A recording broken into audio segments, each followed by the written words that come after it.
नाज़िन कोट निजी भरिसां कराची वासी हिकु ॼणे जो लाश मिलियो आहे। इन हवाले सां असां सां टेलीफोन लाइन ते मौजूद आहिनि फिदा हुसैन गोपांग।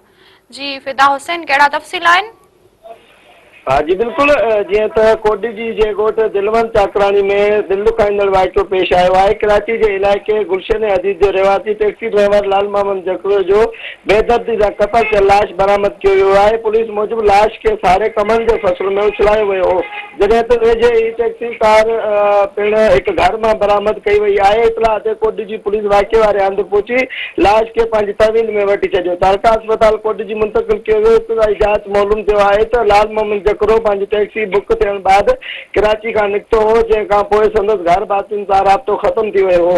पुलिस ज़रियनि मूजिबि इम्कान आहे त ड्राइवर खे टैक्सी ज़रिए अगवा करे तशद्दुद बाद क़तल कयो वियो। बाद में लाश खे साड़े कमनि जे फसल में उछलायो वियो हो, जीअं सुञाणप न थी सघे। पुलिस तरफ़ां ट्रेसिंग ऐं टेक्निकल मदद सां कार ऐं लाश ॿिन्हिनि जो पतो लॻायो वियो। कार लाश जे वेझो हिकु घर मां बरामद कई वई आहे, जंहिं खां पोइ अहम सबूत भी पिण हथ कया विया आहिनि।